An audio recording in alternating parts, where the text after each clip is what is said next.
Hello ফেসবুকবাসী, সবাই কেমন আছেন? আশা করছি সবাই ভালো আছেন। আপনাদের জন্য আরেকটি নতুন ভিডিও নিয়ে চলে এলাম। আগেই বলে নিচ্ছি, সবাই একটু আমার ভয়েসটা স্কিপ করবেন। আসলে আমার প্রচুর পরিমাণের গলার ব্যথা, যার কারণে ভয়েস দিতে প্রবলেম হচ্ছে। যতই কিছু হয়ে যাক, ফেসবুককে তো সময় দিতে হবে। আসলে দিন দিন কি এক অবস্থা, রিচ এঙ্গেজমেন্ট কমে যাচ্ছে, ফ্রেন্ড ফলোয়ার কমে যাচ্ছে। ফলোয়ার আসলে আবার এগুলো কোথায় চলে যায় নিজেও বুঝি না।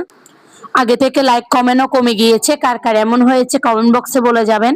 আপনাদের সাথে শেয়ার করব কোথায় গিয়েছি, কি কি করেছি। চলুন দেখতে থাকি ভিডিওটা। ভালো লাগলে লাইক কমেন্ট করে সাপোর্ট করবেন। আসলে ফেসবুকে কাজ করতে গেলে একজন আরেকজনের সাপোর্ট ছাড়া কখনো আগানো যায় না। এটা আমি প্রত্যেক ভিডিওতে বলি।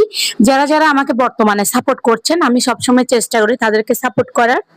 আজকে চলে যাব আমার মাকে নিয়ে ইসলামী হাসপাতালের ওখানে। আমার মার একটা দাঁতের এক্সরে ছিল, যেহেতু কিছুদিন আগে আমার মা দাঁতের ট্রিটমেন্ট করিয়েছি। ডক্টর একটা এক্সরে দিয়েছি, ওটা করাইতে নিয়ে যাব।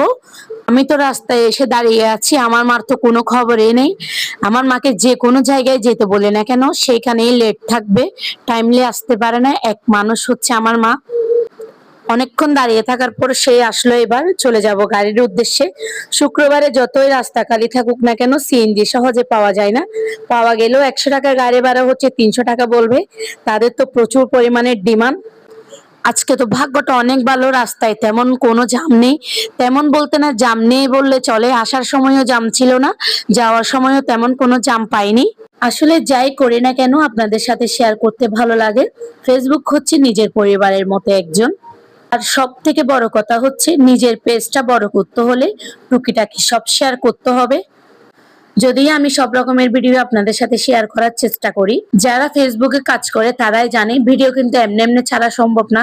অনেক কষ্ট এডিটিং করা, হাবি জাবি আরো অনেক কিছু আছে।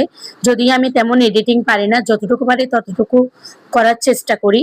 যাই হোক, আমার মাকে বলতেছি এদিকে আসো, তোমাকে নিয়ে একটু ভিডিও করি। তোমাকে তো আমি কখনো ভিডিওতে আনিনি।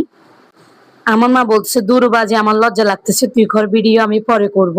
যাক, কি আর করার, ভিডিও করতে না চাইলে সেখানে তো জোর করে করতে পারতেছি না। আসলে আমাদের এই বন্দরের রাস্তাটা আমার অনেক ভালো লাগে।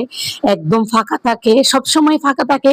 যদি সলগলা করসিনে জাম পড়ে, সেটা তো আর বলার বাইরে। যারা যারা সলগলা করসিন দিয়ে আসা যাওয়া করেন তারাই জানবেন সলগলা করসিনের কতটা জাম ভয়ানক। দেখতে দেখতে চলে আসলাম হাসপাতালের ওখানে। আমি আগে কখনো আসিনি এই হাসপাতালে, এই প্রথম এসেছি আমার মাকে, তাও দাঁতের এক্সরে করাতে। এই দাঁতের এক্সরেটা একমাত্র ইসলামী হাসপাতাল ছাড়া কোথাও হয় না। যদিও হয়, সেটা হচ্ছে আপনার চট্টগ্রাম মেডিকেলের ওদিকে। অত দূরে কে যাবে, যার কারণে আমি কাছে করিয়ে নিয়েছি। টাকা পয়সা পেমেন্ট টেমেন্ট করে চলে যাব 5 তলায়। আসলে লিফটে ওঠাটা আমার ভালো লাগে না, ভয় লাগে, যার কারণে আমি সিঁড়ি দিয়ে উঠে